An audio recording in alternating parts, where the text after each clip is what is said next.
2026년 2월 28일 미국과 이스라엘이 이란을 공습했습니다. 뉴스에서 중동 긴장이라는 말은 몇 년째 들어왔는데 이번엔 진짜 전쟁이 터진 거예요. 근데 막상 뉴스 보면 모르는 단어가 너무 많잖아요. 벙커버스터, 스텔스기, 탄도미사일, 드론전. 그래서 그게 뭔데? 싶으신 분들 분명히 계실 거예요.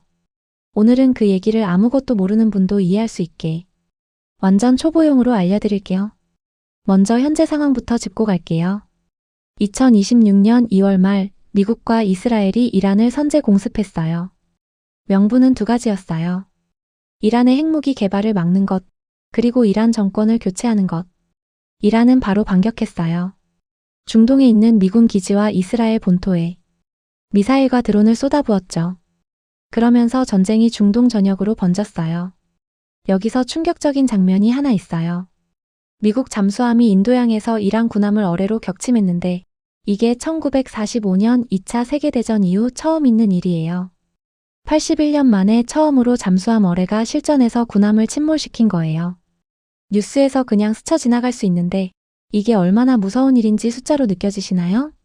자, 그럼 이 전쟁에서 어떤 무기들이 쓰이는지 하나씩 초보자 눈높이로 설명해 드릴게요.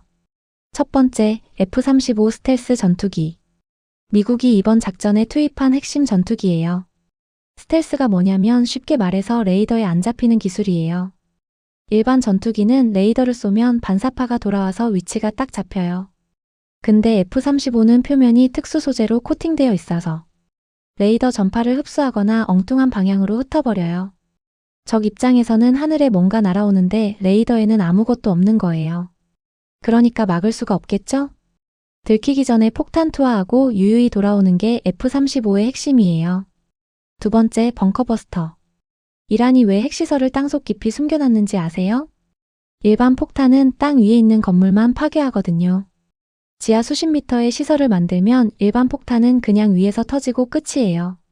그래서 만들어진 게 벙커버스터예요. 폭탄이 땅에 닿는 순간 바로 터지는 게 아니라 지면을 뚫고 수십 미터를 파고 들어간 다음에 터지는 거예요. 이번 전쟁에서 미군이 이란 미사일 시설에 벙커버스터 수십 발을 투하했어요. 지하 깊숙이 숨겨둔 시설을 정밀하게 파괴한 거죠. 세 번째, 잠수함 어뢰. 잠수함의 가장 무서운 점이 뭔지 아세요? 상대방이 어디 있는지 모른다는 거예요. 수면 위 군함은 레이더로 잡을 수 있어요. 전투기도 하늘에서 보이죠. 근데 잠수함은 물속 깊이 숨어 있어서 어디서 공격이 오는지 알 수가 없어요. 이번에 사용된 마크 48 어뢰는 230kg 폭약이 한꺼번에 터지는 수준의 폭발력인데 이란 군함이 두 동강이 났다고 해요. 경고도 없이 어디서 왔는지도 모르게. 그게 잠수함전의 공포예요. 네 번째, 드론. 이게 오늘의 핵심이에요. 탄도미사일 한 발 아시죠? 빠르고 강력한데 가격이 수억에서 수십억 원이에요. 근데 자폭 드론은요? 한 대에 수백만 원 수준이에요. 여기서 핵심 전략이 나와요. 드론 100대를 날리면 상대방은 요격 미사일 100발을 써야 해요.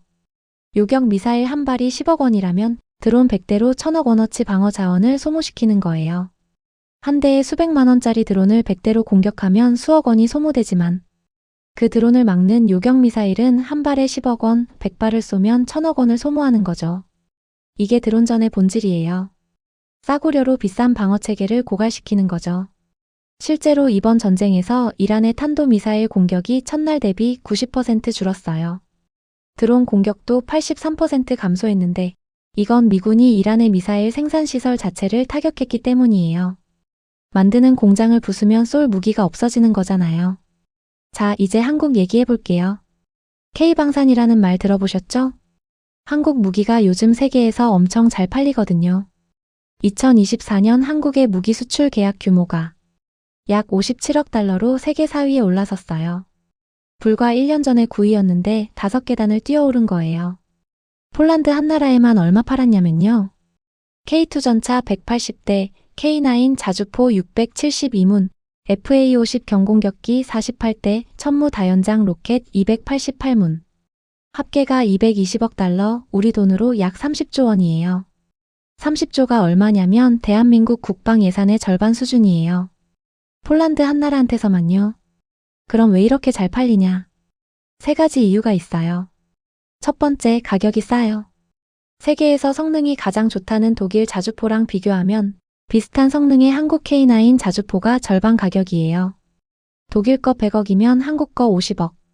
성능은 비슷한데 가격이 반이면 선택이 뻔하죠. 두 번째, 빨리 줘요. 이게 진짜 결정적인 이유예요. 유럽 방산업체들 평균 납기가 36개월에서 60개월이에요. 3년에서 5년을 기다려야 해요. 한국은요? 18개월에서 24개월. 1년 반이면 줄 수 있어요. 지금 전쟁이 나서 무기가 급한 나라 입장에서 생각해보세요. 5년 기다려라 대 1년 반이면 준다. 당연히 한국 거 사죠. 유럽 방산업체들이 냉전 끝나고 군비 줄이면서 생산 라인을 많이 없앴거든요.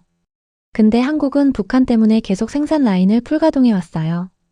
그 차이가 지금 나오는 거예요. 세 번째, 실전 검증이 됐어요. 한국은 북한이라는 실제 위협이 코앞에 있어서 수십 년간 실전에 준하는 환경에서 무기를 개발하고 개선해 왔어요. 탁상공론으로 만든 무기가 아니라 진짜 전쟁 나면 써야 하는 절박함으로 만든 무기라는 거예요. 거기다 삼성, 현대, SK 같은 민간 첨단 기술이 방산에 그대로 적용되면서 기술력까지 올라갔어요. 그럼 한국 대표 무기들 간단히 소개할게요. K9 자주포는 스스로 움직이는 대형 대포예요. 세계에서 제일 많이 팔린 자주포예요. K2 전차는 최신형 전투 탱크. 성능이 세계 최상위권이에요. FA50은 가벼운 전투기예요. F16이랑 부품이 호환돼서 유지비가 저렴해요. 천궁2는 미사일을 잡는 미사일이에요. UAE에 4조 원어치를 수출했어요. 천무는 다연장 로켓 발사대예요. 러시아 우크라이나 전쟁 이후 수요가 폭발했어요. 근데 여기서 솔직히 말할게요. 기분이 복잡 미묘해져요. 한국 무기가 세계 4위 수출국이 됐다는 뉴스에 마냥 우리나라 잘한다 하기엔 뭔가 마음이 복잡해요. 이 기술이 어디서 나왔냐면 북한 때문이잖아요. 분단이 없었으면, 전쟁 위협이 없었으면 이런 무기 기술 자체가 필요 없었을 거예요. 전쟁 특수로 돈 번다는 게 마냥 기쁠 수만은 없는 이유가 거기 있어요. 그래도 현실적으로 긍정적인 면도 있어요. 어차피 만들어야 했던 무기인데 수출로 개발비를 회수하면 우리 군이 더 좋은 무기를 더 싸게 쓸 수 있어요. 폴란드가 우리 무기 사면서 우리 편이 돼주는 외교 효과도 있고요. 하지만 결국 이런 생각이 드는 거잖아요. 전쟁이 없는 세상이면 제일 좋겠다. 그래서 마지막 이야기 해볼게요. 세계 평화 진짜 가능한 건가요? 세계 평화라는 단어 고리타분하게 들리죠? 미인대회 수상 소감 같은 느낌? 근데 생각해보면 이게 제일 중요한 질문이에요. 학자들이 수백 년 동안 연구한 결론을 쉽게 정리하면 세 가지예요. 첫 번째, 가난이 없어져야 해요. 전쟁의 80%는 결국 자원, 돈, 영토 싸움이에요. 먹고 살만하면 총 들 이유가 줄어요. 실제로 경제적으로 서로 의존하는 나라끼리는 전쟁을 잘 안 해요. 한국이랑 중국이 사이가 나빠도 무역은 계속하잖아요. 서로 경제적으로 엮여 있으면 전쟁하면 나도 손해니까요. 두 번째, 독재자가 줄어야 해요. 통계적으로 민주주의 국가끼리는 전쟁을 거의 안 해요. 왜냐면 전쟁을 결정하는 사람이 국민이거든요. 내 아들 전쟁터 보내자고 쉽게 찍을 수 있는 사람은 없잖아요. 독재자는 달라요. 자기가 전선에 안 나가니까 결정이 쉬운 거예요. 자기 목숨이 걸려있지 않으니까요. 세 번째, 핵이 아이러니하게 평화를 유지해요. 미국이랑 소련이 냉전 45년 동안 직접 전쟁을 안 했어요. 왜냐고요? 쏘면 나도 죽는다는 공포 때문이에요. 공멸이 확실하니까 못 쏘는 거예요. 근데 이건 언제 터질지 모르는 시한폭탄이기도 해서 진짜 해결책이라고 하기는 어렵죠. 그럼 세계 평화의 제일 큰 걸림돌이 뭐냐? 누가 심판이냐는 거예요. 유엔이 있는데 미국, 중국, 러시아, 영국, 프랑스 5개국이 거부권을 갖고 있어요. 자기 나라에 불리하면 그냥 거부하면 끝이에요. 이번 이란-미국 전쟁도 유엔이 사실상 아무것도 못하고 있잖아요. 축구도 심판 없으면 싸움이 나요. 근데 세계는 심판을 아무도 인정 안 하는 상태인 거죠. 그럼 세계 평화는 영원히 불가능한 건가요? 꼭 그렇지만은 않아요. 100년 전이랑 지금을 비교하면 전 세계에서 전쟁으로 죽는 사람 수가 오히려 줄었어요. 체감은 안 될 수 있지만 통계로는 사실이에요. 지금 이 순간에도 전쟁 중인 나라가 여럿 있지만 전 세계 200개 가까운 나라 대부분은 평화롭거든요. 많은 학자들이 공통으로 하는 말이 있어요. 거창한 세계 평화보다 내 옆 사람과의 신뢰부터. 한국 무기가 폴란드에 팔리면서 폴란드 사람들이 한국에 호감을 가지게 됐어요. 그게 쌓여서 관계가 되고 관계가 쌓이면 함부로 못 싸우게 돼요. 국가 간 신뢰도 결국 사람 대 사람에서 시작하는 거거든요. 세계 평화가 고리타분한 게 아니라 너무 커서 어디서 시작할지 모르는 문제인 거예요. 오늘 얘기 정리할게요. 이란 미국 전쟁이 2026년 현재 진행 중이고 드론, 스텔스기, 벙커버스터, 잠수함 어뢰가 실전에 쓰이고 있어요. 드론이 현대전의 핵심인 이유는 싼 무기로 비싼 방어 체계를 소진시키는 전략 때문이고요. 한국이 세계 4위 무기 수출국이 된 건 가격, 납기, 기술력 3박자가 맞아떨어진 결과예요. 근데 그게 마냥 기쁘지만은 않은 이유는 전쟁 위협이 없는 세상이었으면 애초에 필요 없었을 기술이기 때문이죠. 세계 평화.